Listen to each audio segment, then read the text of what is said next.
The story of M&M's is a tale of business ingenuity, fierce competition, and a stroke of luck that took one family to the top of the chocolate world. It all began in the 1930s, when Forrest Mars, son of the founder of the Mars Chocolate Company, observed British soldiers consuming small chocolate bars covered in a protective layer of sugar. This innovation ensured that the chocolate did not melt in hot weather and made it easier for soldiers to transport on the battlefield.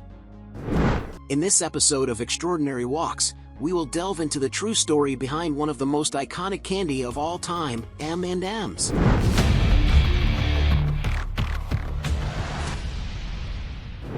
The robbery was an idea that made a family the second richest. Forrest Mars and Bruce Murray, two American businessmen, discovered British Smarties while observing English soldiers consuming them during the Spanish Civil War, 1936 to 1939. Driven by the potential of the product, they acquired the rights in 1939 and introduced it to the American market under a new name, since a candy by the name Smarties was already in circulation. They chose to use the initials of their last names, M&M, to give the brand its name.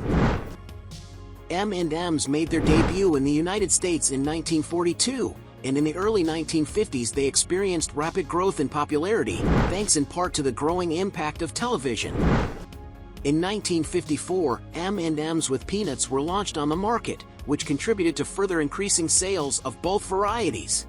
The story of M&M's is a tale of business ingenuity, fierce competition, and a stroke of luck that took one family to the top of the chocolate world. In 1967, three new colors, red, green, and yellow, were introduced to the traditional brown peanut M&M's. And in 1979, the M&M's mascots were immortalized on the chocolate packaging, soon to be joined by the orange packaging.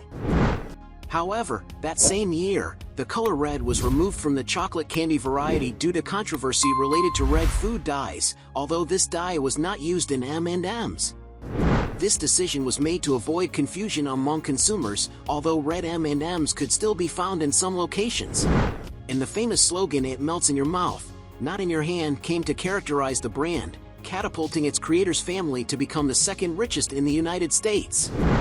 Although the company achieved various successes in the candy business, M&M's emerged as its star product, beginning as a partnership with another giant in the sector and later extending even to outer space. But let's start at the beginning. Franklin Mars, from an early age, learned the art of candy making. In 1911, he founded his own plant to produce fresh candies, which he sold wholesale. However, the business did not prosper as expected. Determined not to give up, he returned to his native Minnesota and in 1920 established another company that eventually took off in the candy industry. The Royale push came with the launch of two iconic products, Snickers bars in 1930 and Milky Way in 1932. These products not only catapulted the Mars Company to success, but also became fundamental pillars of the candy industry. Franklin Mars' son, Forrest Mars, born in Minnesota, lived part of his childhood in Canada after his parents' divorce. Upon his return to the United States, he studied industrial engineering and joined the family business.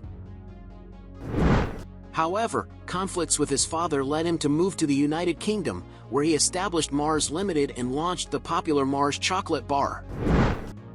During his stay in Europe, he also worked for companies such as Nestle, Tobler, and a firm specializing in pet food. In 1940, he decided to return to the American market to start his own business path. Back in the United States, Forrest Mars founded the Uncle Ben's Rice brand and the Pedigree pet food line. Additionally, she began developing her own line of candy. While in Europe, he observed British soldiers consuming Smarties, small chocolate dragées coated in a layer of solidified sugar syrup to prevent the chocolate from melting in hot climates. This concept inspired him to create a similar product. Forrest Mars struck a deal with Bruce Murray, son of Hershey's general manager at the time. Murray would provide the necessary capital, while the Hershey's company would supply the chocolate for the candy filling. This is how M&M's were born in 1941, presented in a cardboard tube. The name M&M's comes from the initials of Mars and Murray's last names, and since their launch, the candies were sold in a variety of colors. During World War II, M&M's became one of the favorite snacks of American troops, quickly spreading throughout the territory once the war ended. At that time, Mars acquired Murray's stake for $1 million and took on expanding the business alone. To ensure the authenticity of the products, they began selling them in dark packages and added an M stamp to identify them from imitations.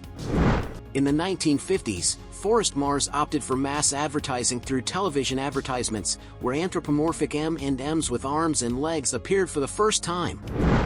After his father's death in 1964, Mars merged both companies and began giving greater participation to his sons, Forrest Jr. and John Mars. The latter assumed full control of the company in 1973, after their father's retirement. However, Forrest Mars did not retire from the business world and in the 1980s founded FLM Chocolates, which was acquired by Mars in 1988.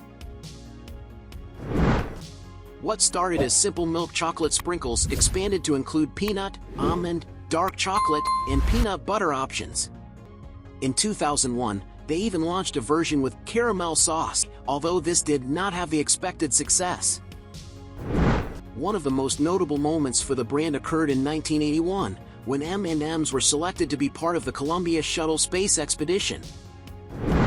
Today, John and Jacqueline Mars, Forrest Sr.'s children, along with the heirs of the late Forrest Jr., own the company. Mars Incorporated is estimated to generate nearly $40 billion in annual revenue, making the clan one of the richest families in the world.